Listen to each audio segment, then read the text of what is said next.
This is TVM. TVM delivers breaking stories, global headlines, and the moments that matter. From exciting sports action to exclusive local events, we keep you connected. Celebrate our culture, people, and voices with powerful documentaries and inspiring stories. Experience premium entertainment, from trending music to urban lifestyle and beyond. Grow your spirit with life-changing messages and uplifting perspectives. Lead the way with bold conversations, fresh ideas, and thought-provoking shows. Wherever you are, whenever you want, watch TVM on all your devices. TVM, your world, your network.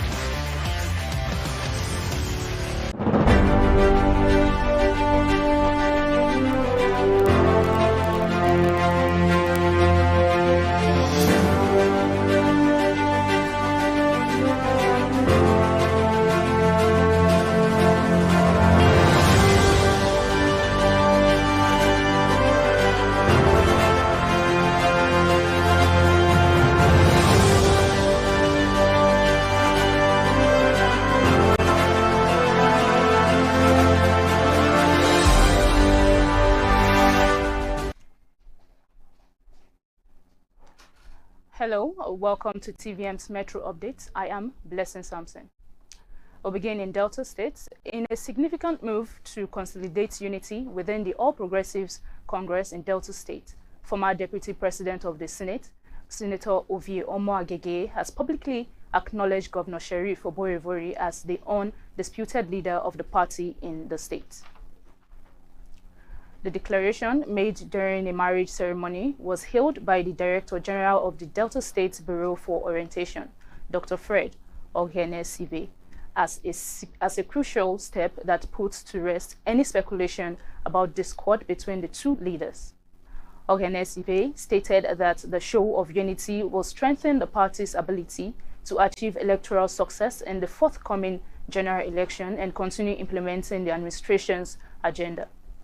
The acknowledgement by Senator Omo-Agege is seen as underscoring the commitment of Delta APC leaders to work together under Governor Oborevwori's pragmatic leadership. Still in Delta State, the Motorcycle Operations Union of Nigeria, MOUN, and the Tricycle Owners Association of Nigeria, TOAN, are calling on the Delta State Governor and the Inspector General of Police to intervene over alleged harassment and deprivation from collecting checks of dues from their members. The two recognized trade unions affiliated with the NLC and TUC allege that the Nigerian police force in Delta State is intimidating their members and concluding with an unregistered group, Comtoa, and illegally collecting these dues. They argue that Comtoa's actions are not backed by the Trade Unions Act. Deputy National President of MOUN, Julius Bobby, stressed that only registered unions are legally entitled to collect check of dues. When contacted, Delta State Police spokesperson Bright Edafe denied knowledge of police intimidation but advised the unions to formally lodge a written complaint with the Commissioner of Police. And now to some Edo stories. Residents of Iyowa community in Ovia Northeast local government area of Edo State staged a peaceful protest over incessant kidnappings blocking the Benin-Akure highway for several hours and demanding an end to the menace. The protest follows the recent abduction of a husband and wife for whom a 50 million naira ransom was reportedly demanded. Meanwhile, operatives of the Edo State Special Security Squad have made a significant breakthrough, arresting two suspected kidnappers, Anthony Ebimiewe and Luke Dismore, while they were negotiating a 500 million naira ransom for another victim. The suspects had already collected 30 million naira for the release of one Blessing Nusa. And now, in line with Governor Mondo Pebolo's directive, the operational base of the kidnappers located in Egbai community has been demolished. The coordinator of the security squad warned that under the governor's watch, Edo State is not a safe haven for criminals. Still in Edo State, the State Police Command has arrested a 24-year-old content creator, Osa Robo Omoyeme, popularly known as Madam Oil Rice, for allegedly sharing fabricated content intended to incite hostility against the police.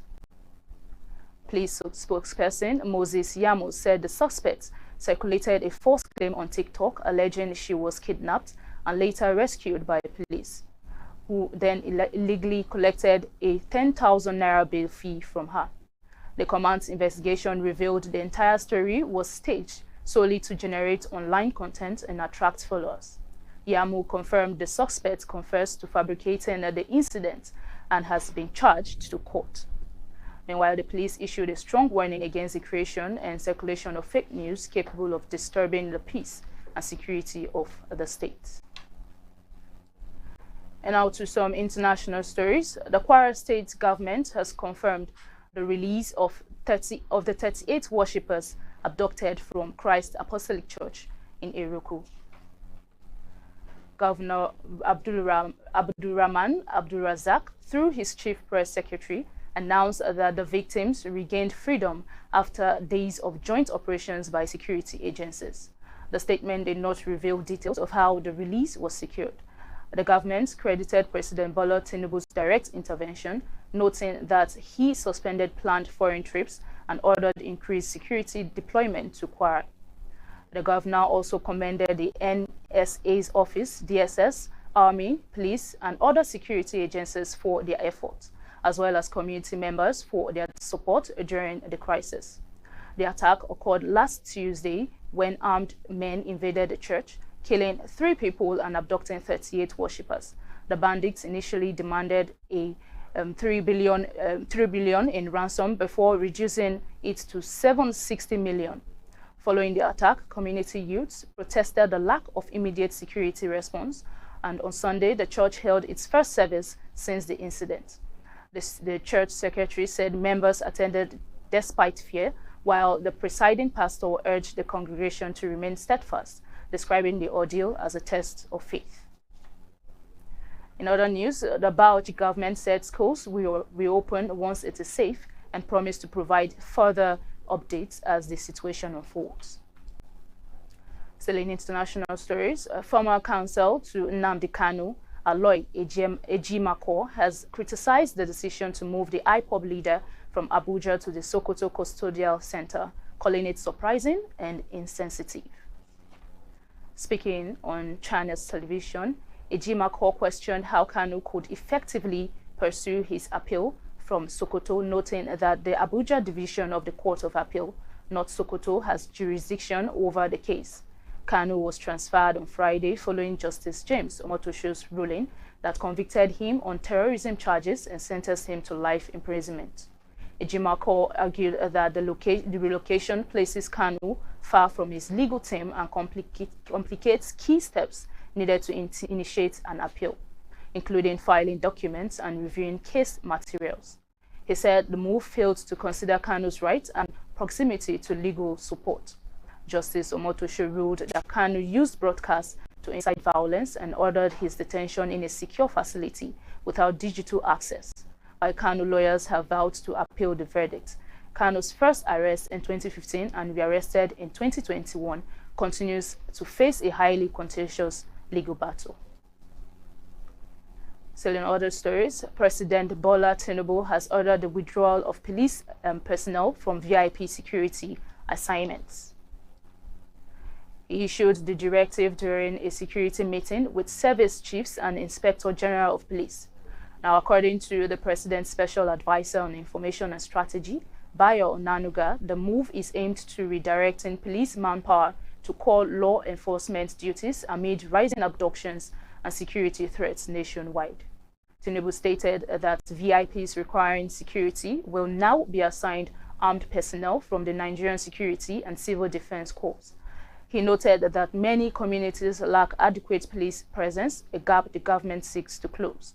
To strengthen security, the President has approved the recruitment of 30,000 additional police officers and is working with state governments to upgrade training facilities across the country. The administration is fully embracing computer-based testing to enhance transparency and efficiency in promotion. A TVM Metro update returns after this quick break. Stay tuned for more stories.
Welcome back from that break.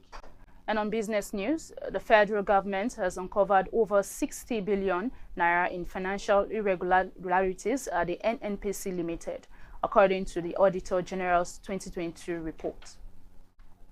The audit highlights undocumented payments in naira and foreign currencies, unauthorized environments, tax violations, irregular procurements, and abandoned projects. A major query involves £14.32 million spent by NNPC's London office without supporting documents. Other questionable payments include €5.16 million over $51 million in unsettled transactions and more than 30 billion naira in domestic infrastructures. The Auditor General says the breaches show weak internal controls and expose public funds to risks. He recommended full recovery of unsupported payments and summoned the NNPC Group CEO to appear before the Public Accounts Committee.